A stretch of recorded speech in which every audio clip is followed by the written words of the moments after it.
Good morning friends. और शास्त्र का यह दूसरा वीडियो होगा। इसमें हम लोग क्या देख रहे थे कि बीपीएससी में अब तक जितने भी प्रीम एग्जाम पूछे गए हैं उसी का रिवीजन कर रहे थे। उसी में अर्थव्यवस्था में थे और अर्थव्यवस्था में 100 क्वेश्चन तक देख चुके हैं। अब हम लोग 101 से शुरू करेंगे।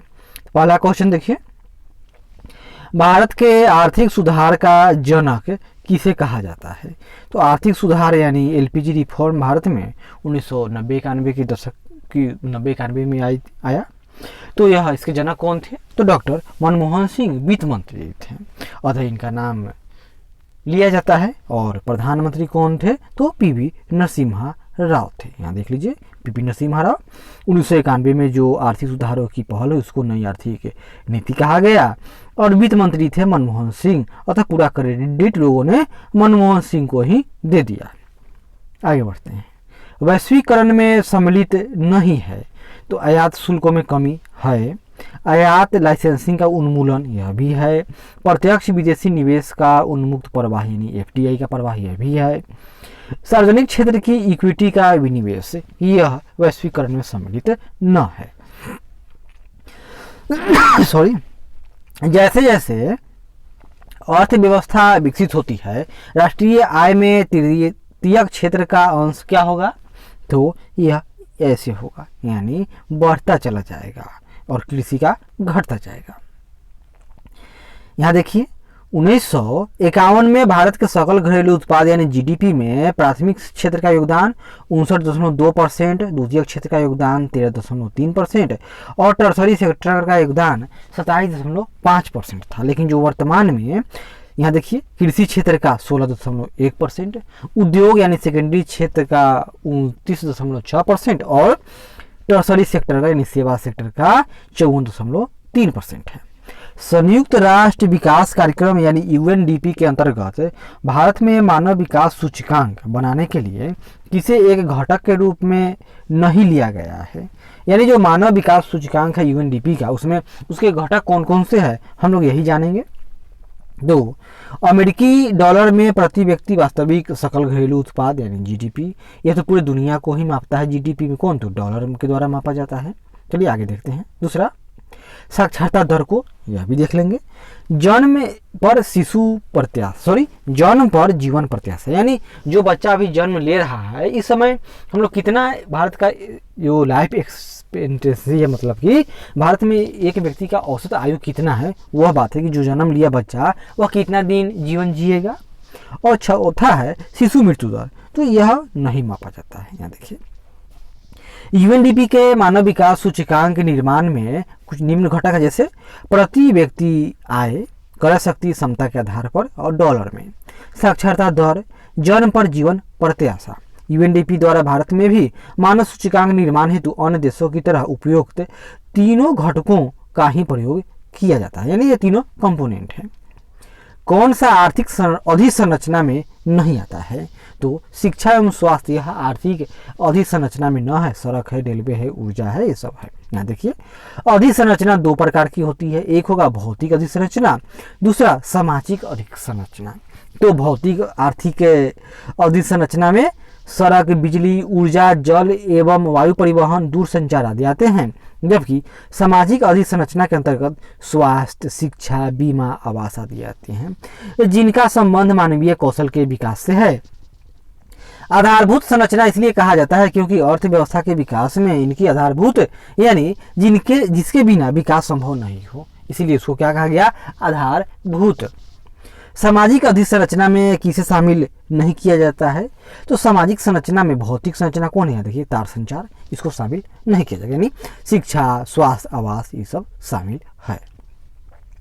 सरकार की नीति मेक इन इंडिया का उद्देश्य है। तो सरकार की जो नीति है मेक इन इंडिया, इसका उद्देश्य क्या है? इसका उद्देश्य लाल फीताशाही को हटाना है, विनिर्माण की लागत को कम करना है, उत्पाद को प्रतियोगी बनाना है, नौकरशाही के ढीलापन को दूर करना है। यानी इसका उत्तर कौन होगा? तो ई होगा। जितने अच्छे अच्छे बात हैं वो सब इसमें लगा लीजिए। निम्न में से कौन सा एक औद्योगिक विकास के लिए प्रोत्साहिकी नहीं है, यानी कि औद्योगिक विकास को हतोत्साहित करने वाले इसमें कौन है, बोलिए। मेक इन इंडिया है, नहीं, यह तो प्रोत्साहित करेगा।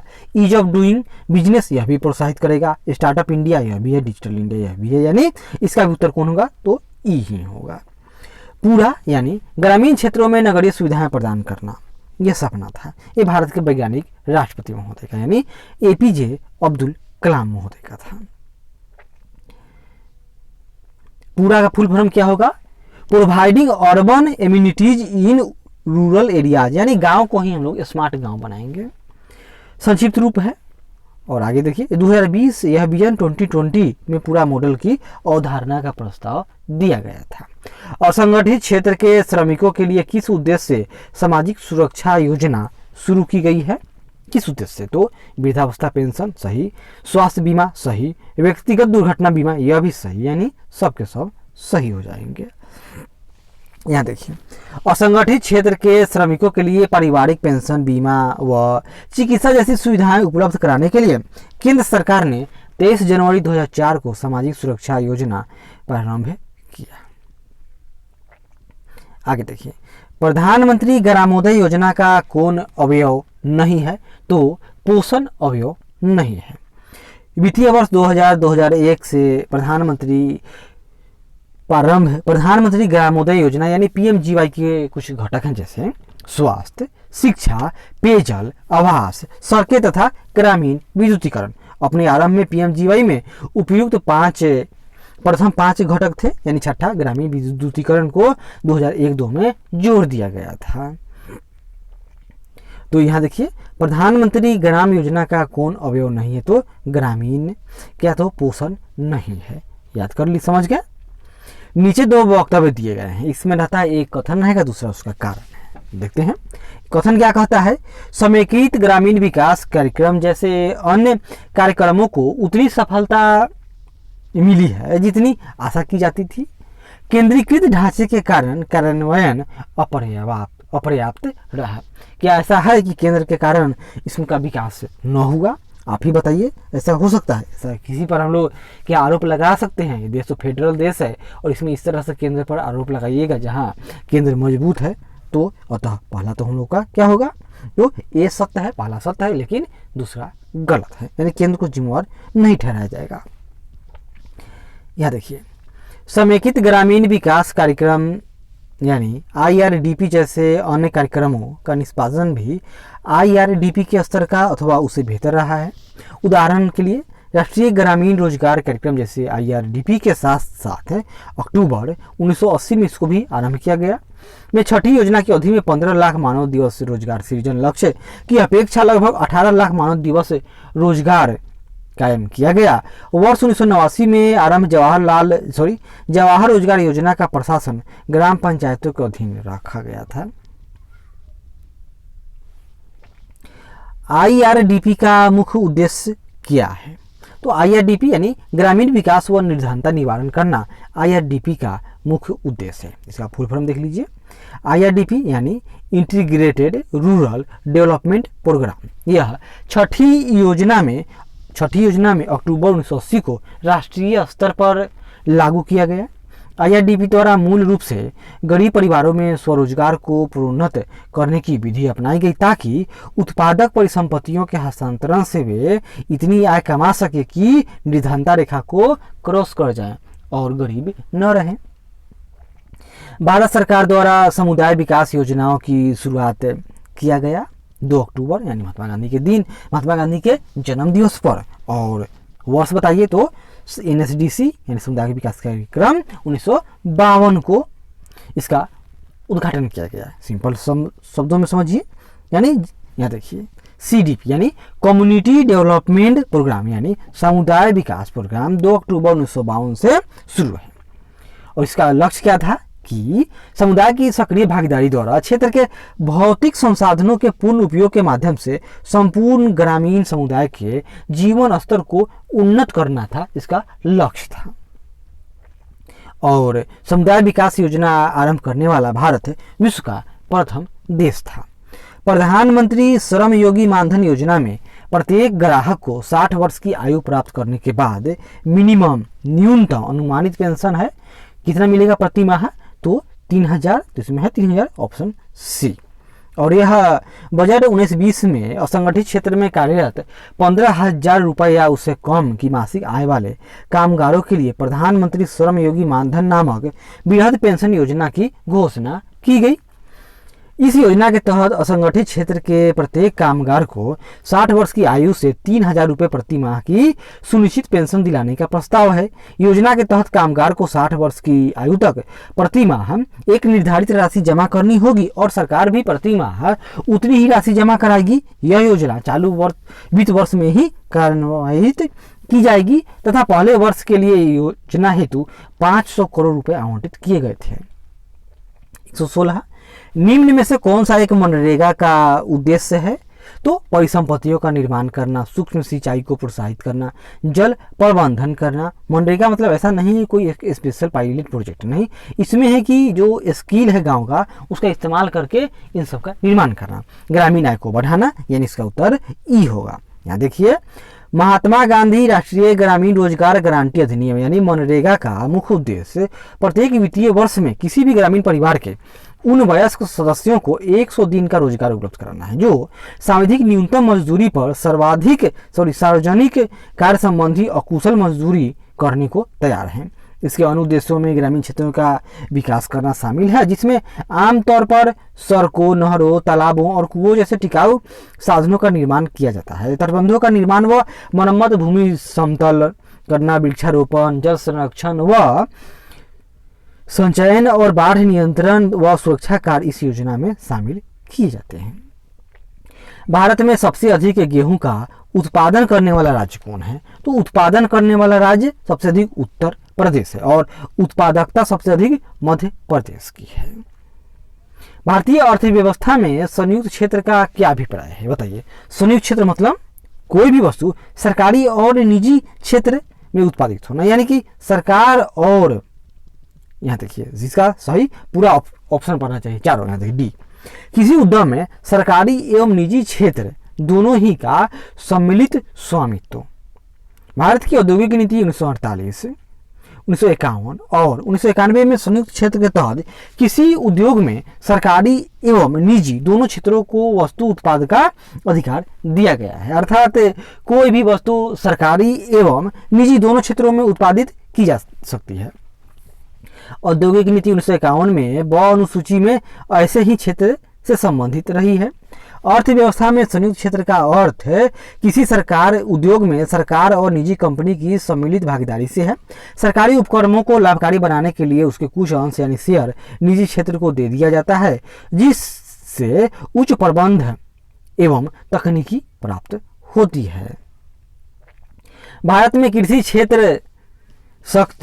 क्षेत्र श्रम शक्ति के कितने प्रतिशत लोगों को प्रत्यक्ष रोजगार देती है, तो इसको डिलीट कर दिया गया है। ऐसा क्यों, यहाँ देखिए 2000 लोग करेंट पढ़ेंगे तो 2018 में यह 49% रह गया है और विश्व बैंक के आंकड़ों के हिसाब से 2019 में 42% था। भारत में अधिकांश व्यक्ति बेकार हैं, कहाँ, तो कृषि में। और कृषि में क्या होती है, तो छिपी बेरोजगारी अथवा प्रच्छन्न बेरोजगारी भारतीय कृषि की विशेषता है। ऐसा इसलिए क्योंकि द्वितीयक और तृतीयक क्षेत्र में बढ़ते श्रम बल को खपाने की क्षमता नहीं है, अतः लोग कृषि में लगे हुए हैं। भारत में भूमि सुधार के क्षेत्र में शामिल नहीं है। यहाँ देखिए बिचौलियों की समाप्ति है, भूमि जोतों का एकीकरण है, सहकारी कृषि है, लेकिन किसानों को मकान का ऋण दे दीजिएगा तो क्या वह भूमि सुधार संबंधित है, न है। यहाँ देखिए कहीं मेन में आ जाए तो लिखेंगे कैसे। स्वतंत्रता उपरांत भूमि सुधार के क्षेत्र को पूरा करने के लिए निम्न कदम उठाए गए। तो क्या क्या किया गया, तो मध्यस्थों अथवा बिचौलियों की समाप्ति करना, यह भी भूमि सुधार का प्रमुख लक्षण है। काश्तकारी सुधार यानी टेनेसी रिफॉर्म के अंतर्गत लगान का नियमन और काश्त अधिकार की सुरक्षा, काश्तकारों को भूमि पर मालिकाना हक प्रदान करने जैसे कदम उठाए गए। कृषि का पुनर्गठन, इसके तहत भूमि का क्या किया जाएगा, पुनर्वितरण, भू जोतों का एकत्रीकरण अथवा जोतों की चकबंदी तथा सहकारी खेती शामिल है। आगे बढ़ते हैं। हरित क्रांति की सफलता निम्नलिखित की उपलब्धता पर निर्भर है। तो बीजों की उच्च पैदावार वाली किस्म, पर्याप्त सिंचाई सुविधाएं, रासायनिक उर्वरक एवं कीटनाशक। अगर अब रहता क्वेश्चन ही तो क्या होता, इसका उत्तर ई होता। और हरित क्रांति शुरू कब हुआ भारत में, तो 1966 में। यह एक पैकेज प्रोग्राम था, यानी भारत को क्या करना था, आत्मनिर्भर बनाना था। किसमें, खाद्यान्न के मामले में। और इसमें क्या क्या सरकार ने की व्यवस्था किया, तो यहाँ देखिए, बीजों की उच्च पैदावार किस्म, उर्वरक, कीटनाशक दवाएं तथा पर्याप्त सिंचाई सुविधाएं। और हरित क्रांति के लिए यद्यपि उपयुक्त चारों तत्व आवश्यक हैं, तथापि मैक्सिको से आयातित उच्च उत्पादकता वाले बीज ने हरित क्रांति लाने में अहम भूमिका निभाई थी। विभाजन के कारण भारत का कौन सा उद्योग सबसे बुरी तरह प्रभावित हुआ था, तो जूट उद्योग की याद कीजिए। क्यों, क्योंकि उसका जो क्षेत्र था वह कहाँ चला गया, आज के बांग्लादेश में चला गया उत्पादक क्षेत्र, और जो मिल वो भारत में रह गए। अतः जूट और रुई उद्योग, यहाँ देखिए, भारत में आधुनिक जूट उद्योग लगभग 163 वर्ष पुराना है। 1855 में श्री रामपुर के निकट डिसरा नामक स्थान पर पहली जूट मिल स्थापित हुई थी। 1875 तक भारत में 16 जूट मिलें हो गई थी। 1947 में भारत के विभाजन से जूट उद्योग की क्षति पहुंची, क्योंकि अधिकांश जूट उत्पादन क्षेत्र लगभग 80% पूर्वी पाकिस्तान यानी आज का बांग्लादेश में चला गया। फलस्वरूप जूट उद्योग के समक्ष कच्चे माल की समस्या उत्पन्न हो गई। दूसरी तरफ सूती वस्त्र की अधिकांश मिलें मुंबई और अहमदाबाद भारत में थी, जबकि कपास उत्पादक 40% क्षेत्र पश्चिमी पाकिस्तान में चला गया। भारत में किस उद्योग में सर्वाधिक लोग कार्यरत हैं, ये तो बच्चा बता देगा, कपड़ा उद्योग कृषि के बाद। और इसमें लगभग 4.5 करोड़ लोगों को रोजगार उपलब्ध होता है। भारत में सबसे प्राचीन बृहद स्तरीय उद्योग है तो कपास से संबंधित कपड़ा उद्योग, यानी भारत का वस्त्र उद्योग मुख्यतः कपास यानी कॉटन पर ही आधारित है। कपड़ा उद्योग भारत का सबसे प्राचीन एवं बृहद उद्योग है। इसका भारत के सकल घरेलू उत्पाद यानी जीडीपी में 4% का योगदान है। कपड़ा उद्योग का कुल औद्योगिक उत्पाद में 14% का योगदान है तथा यह 45 मिलियन लोगों को रोजगार प्रदान करता है। देश के कुल निर्यात में 13% का योगदान है। भारत में पहली कॉटन मिल 1818 में, याद कीजिए, फोर्ट ग्लुस्टर यानी कोलकाता में स्थापित हुई थी, पहली कपड़ा मिल। लेकिन सफल कौन हुआ, तो बम्बे वाला कवासी डाबर वाले। तमिलनाडु में सर्वाधिक सूती वस्त्र के कारखाने पाए जाते हैं, बताइए सही है। और कहाँ, तो यह कोयम्बटूर है। इसको क्या कहा गया है, दक्षिण भारत का मैनचेस्टर। और यहाँ पर देखिए 919 सूती मिलें हैं, जो तमिलनाडु के लगभग कुल मिलों का 40% है। और भारत में सर्वाधिक सूती वस्त्र के कारखाने तमिलनाडु में हैं, उसके बाद महाराष्ट्र एवं आंध्र प्रदेश में है। मूव हाइट जो अप्रैल 2001 में से कार्यान्वित हो, उस समय था, अब तो नहीं है, वह प्रतिस्थापित करेगा किसको, इसको डिलीट कर दिया। देख लेते हैं थोड़ा सा। एल के झा कमेटी 1981 की संस्तुति पर 86-87 के बजट में मूल्य वर्धित कर यानी वैट की एक संशोधित प्रणाली MOD वैट यानी मॉडिफाइड वैल्यू एडेड टैक्स लागू की गई।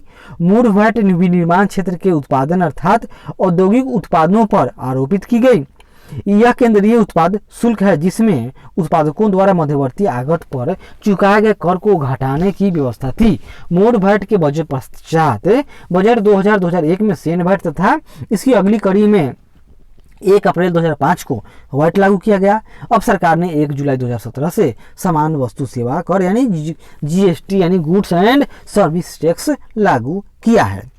आगे देखिए, कपास उद्योग जिन कच्चे मालों पर आश्रित हैं वे हैं क्या है, तो भार ह्रास मूलक, मतलब इसको कहेंगे हम लोग फुटलूज इंडस्ट्री, सिंपल इसका इंग्लिश यह होगा। यहाँ देखिए, कपास उद्योग में प्रयुक्त आगत कपास, जूट, ऊन आदि भार ह्रास मूलक प्रकृति के होते हैं, यानी इन कच्चे मालों का प्रारंभिक अवस्था में भार अधिक होता है तथा इसके बाद भार में निश्चित अवधि तक कमी आती है। इस अवधि के पश्चात ही ये अपने मूल स्वरूप में आते हैं। निम्नलिखित कथन पर विचार करना है। उसमें कथन क्या है, यहाँ देखिए कि गत सदी के 80 के दशकांत तक भारतीय उद्योगों में उपभोक्ता वस्तु उद्योगों से मूलभूत व पूंजीगत वस्तु उद्योगों की ओर संरचनात्मक स्थानांतरण की अस्पष्ट प्रवृत्ति को परिलक्षित किया। इस अवधि के दौरान उपभोक्ता वस्तुओं की मांग में कमी आई। क्या ऐसा आपको लगा है कि भारत में उपभोक्ता वस्तुओं की मांग में कमी आई है?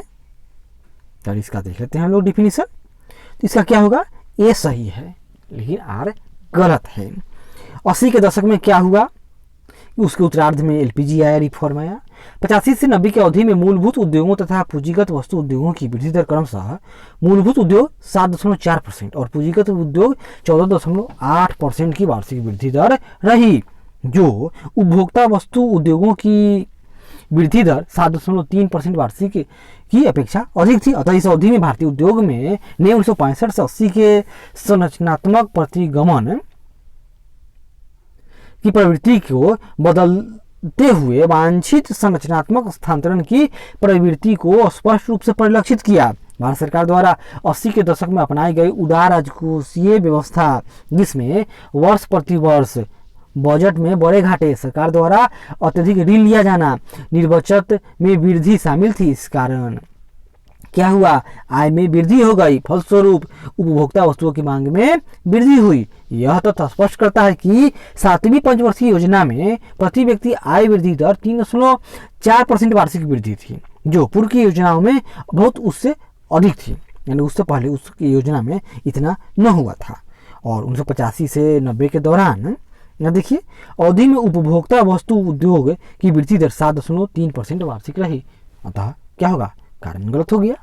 भारत में कोर उद्योग क्या है, तो कोर उद्योग भारत में मुख्यतः 8 हैं। तो इसे देख लीजिए, विद्युत, कोयला, पेट्रोलियम और कौन कौन, यहाँ देखिए कोयला, कच्चा तेल, प्राकृतिक गैस, पेट्रोलियम परिशोधन यानी रिफाइनरी प्रोडक्ट, उर्वरक, स्टील, सीमेंट और विद्युत को मुख्य उद्योग यानी कोर सेक्टर कहा जाता है। भारत सरकार के राजस्व का प्रत्यक्ष स्रोत क्या है, तो अप्रत्यक्ष राजस्व का प्रधान स्रोत तो अप्रत्यक्ष कर, लेकिन अब तो क्या हो गया, तो जीएसटी हो गया। सिंपल सी बात है। आगे बढ़ते हैं। निम्न में से कौन सा एक संघीय बजट 17-18 के अभीष्ट उद्देश्यों में सम्मिलित नहीं था? तो भारत को शिक्षित करना, ऐसा थोड़ा लक्ष्य कि भारत को 100% शिक्षित करेंगे। भारत में आय का सबसे बड़ा स्रोत है, तो चुंगी कर पहले तो था लेकिन अब तो सब जीएसटी में कन्वर्ट हो गया। तो यहाँ देखिए भारत सरकार के आय के सबसे बड़े स्रोत उधार एवं अन्य देयताएं 20% हैं, यानी उधार या कहीं से मांग लेते हैं। तो ये कहा गया भारत सरकार के आय के सबसे बड़े स्रोत 20% उधार एवं अन्य देयताएं हैं। जीएसटी एवं निगम कर 18% और आयकर 17% है।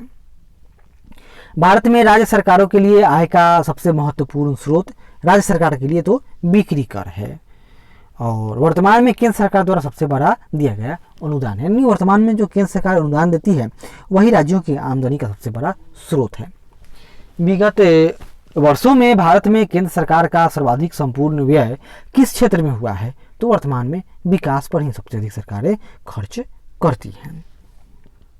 और यहाँ देखिए 2020-21 के हिसाब से केंद्र सरकार के व्यय के शीर्ष मदों में करों और शुल्कों में राज्यों का हिस्सा रहा है। वर्तमान में वो क्वेश्चन 1995 का था, लेकिन अभी की बात है। यहाँ देखिए वर्ष 1920 के बजट में लगभग 47% व्यय विकासात्मक व्यय रहा। 2021 के अनुसार केंद्र सरकार के व्यय में शीर्ष मदों में करों और शुल्कों में राज्यों का हिस्सा 20%, ब्याज अदायगी में 18%, केंद्रीय योजनाओं में 13% केंद्र सरकार का खर्च था। भारत सरकार की आय का सबसे बड़ा स्रोत है, तो वर्तमान में देखते हैं। यहाँ देखिए तो 2020-21 के हिसाब से उधार एवं अन्य देयताएं 20% केंद्र सरकार के कर राजस्व का अकेला सबसे बड़ा स्रोत बन गया है। इसके बाद जीएसटी, फिर निगम कर और चौथा आयकर है। यानी सबसे बड़ा कौन, तो उधार एवं अन्य देयताएं, फिर जीएसटी, निगम कर और आयकर है। निम्नलिखित में से सबसे बड़ा एकल साधन कौन सा है जिससे भारत में राजस्व कर से सरकार को आय होती है, तो वह है यहाँ उत्पाद शुल्क। यह क्वेश्चन के हिसाब से, लेकिन वर्तमान में देखिए बजट 2020-21 में आय का सबसे बड़ा स्रोत उधार एवं अन्य देयताएं 20%, जीएसटी 18%, निगम कर 18%, आयकर 17% है। निम्नलिखित में से कौन सा केंद्रीय सरकार का कर नहीं है, तो भूमि राजस्व, यह राज्य के अधीन है। आगे बढ़ते हैं। यहाँ देखिए पहले था कि भूमि राजस्व कर राज्य सरकारें आरोपित व उद्गृहित करती हैं, और कौन सा ऐसा कर है जो केंद्रीय सरकार द्वारा लगाया जाता है लेकिन उससे प्राप्त आय को केंद्र और राज्य में विभाजित कर दिया जाता है। यहाँ देखिए पहले था अपना है सेंट्रल एक्साइज ड्यूटी यानी केंद्रीय उत्पाद शुल्क।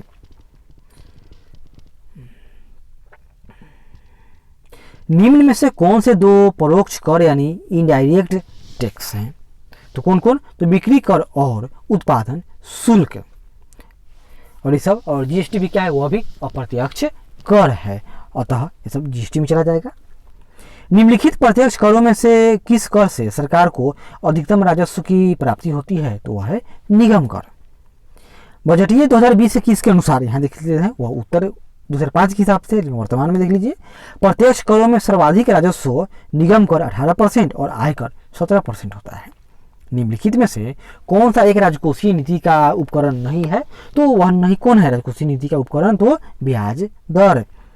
उपयुक्त विकल्पों में करारोपण यानी सार्वजनिक व्यय तथा सार्वजनिक ऋण राजकोषीय नीति यानी फिजिकल पॉलिसी के उपकरण हैं, जबकि ब्याज दर मौद्रिक नीति यानी आरबीआई तय करता है।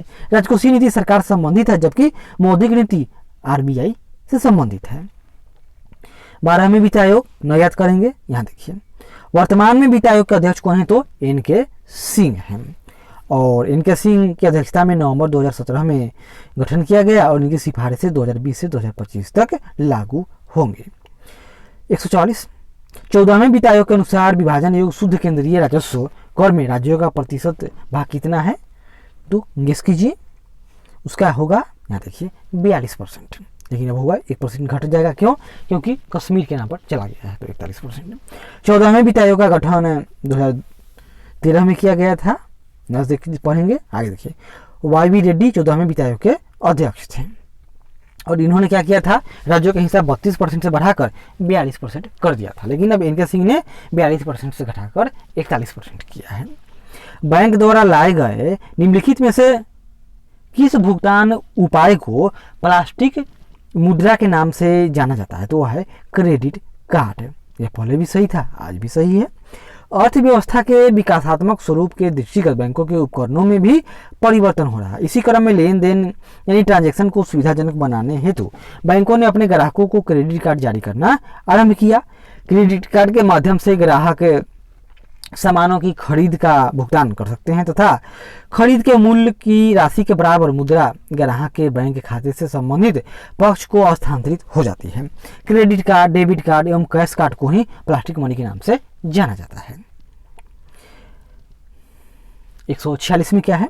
8 अक्टूबर 1991 को रिजर्व बैंक ऑफ इंडिया ने बैंक दर 11% बढ़ा दिया था। नोट देखेंगे, यहाँ देखिए वर्तमान मई 2020 में जारी मौद्रिक नीति में बैंक दर 4.25%, कितना याद कीजिए 4.25% और एमएसएफ दर 4.25%। वहीं रेपो रेट 4% और रिवर्स रेपो रेट 3.35% है। वहीं नगद आरक्षी अनुपात CRR 3% है और साविधिक तरलता अनुपात SLR 18% है वर्तमान में। निम्नलिखित में से कौन आर्थिक विकास के लिए प्रत्यक्ष रूप से महत्वपूर्ण नहीं है? तो मुद्रा की मात्रा यानी मूल स्थिरता है, संसाधनों का उपयोग है, बचत की दर है, लेकिन यह मात्रा नहीं है। आगे बढ़ते हैं। जीवन बीमा निगम एक उदाहरण है निवेश बैंक का। जीवन बीमा निगम जन सामान्य की बचत गतिमान कर औद्योगिक प्रतिभूतियों में निवेश करता है। इस प्रकार LIC निवेश बैंक का एक उदाहरण है।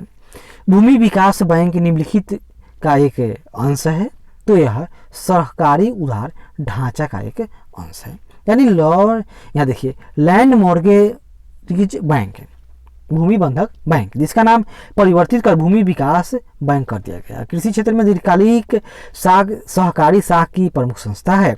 भूमि विकास बैंकों द्वारा प्रदत्त ऋण प्रायः 15 से 20 वर्ष तक की लंबी अवधि के लिए दिए जाते हैं। भूमि विकास बैंक को अब कृषि और ग्रामीण विकास बैंक कहा जाता है। बिहार में भूमि विकास बैंक बहु राज्य सहकारी भूमि विकास बैंक बिहार झारखंड लिमिटेड के रूप में संगठित किया गया है। भारतीय मुद्रा छापा जाता है तो नासिक प्रिंटिंग प्रेस में, और यहाँ देखिए करेंसी प्रेस नोट नासिक के महाराष्ट्र में 10, 20, 50, 100, 200, 500 और 2000 रुपए के नोट छपता है। उनकी पूर्ति करता है। कनसिन प्रेस नोट नासिक अतिरिक्त bank note press Dewas Madhya Pradesh से, शाहबनी पश्चिम बंगाल और मैसूर कर्नाटक के भारतीय रिजर्व बैंक नोट मुद्रण लिमिटेड के में भी भारतीय मुद्रा छापी जाती है। सामान्य रूप से मुद्रा नीति का प्रधान लक्ष्य क्या है? तो मुद्रा आपूर्ति का नियंत्रण करना, यही इसका प्रधान लक्ष्य है मुद्रा नीति का, यानी कि महंगाई को कंट्रोल करना। हेरी जे जॉनसन के अनुसार मौद्रिक नीति से तात्पर्य उस नियंत्रण नीति से है जिसके द्वारा केंद्रीय बैंक समान आर्थिक नीति के लक्ष्यों को प्राप्त करने के उद्देश्य से मुद्रा की पूर्ति पर नियंत्रण रखता है। किंतु भारत जैसे विकासशील देश में केंद्रीय बैंक अपनी मौद्रिक नीति के माध्यम से जहां एक ओर साख की मात्रा का नियमन यानी मुद्रा आपूर्ति का नियंत्रण करता है, वहीं दूसरी ओर विकास कार्यक्रमों द्वारा उत्पन्न मुद्रा एवं साख की आवश्यकताओं को पूरा भी करता है।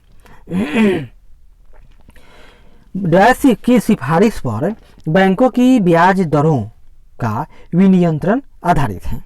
तो नरसिम्हन कमेटी की सिफारिश पर, तो नरसिम्हन कमेटी ने समिति ने 1991 में भारत के सार्वजनिक क्षेत्र के बैंकों की गिरती लाभ प्रदत्ता के लिए बैंकों की ब्याज रूपी आय में गिरावट को प्रमुख रूप से चिन्हित किया था।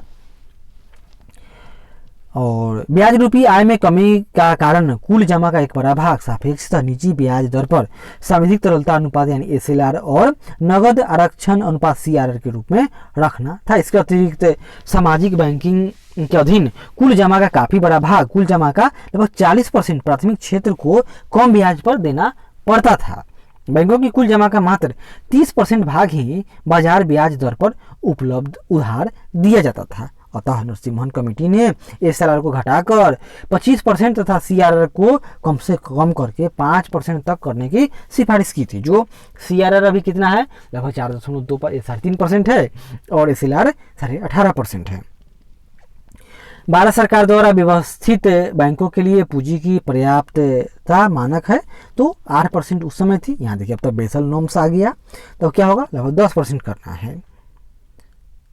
आगे बढ़ते हैं, नहीं हो गया। अब हम लोग अगली बार मिलेंगे तो इससे जो आगे का है लगभग 216 क्वेश्चन अब तक बीपीएससी के द्वारा अर्थव्यवस्था से संबंधित पूछे गए हैं।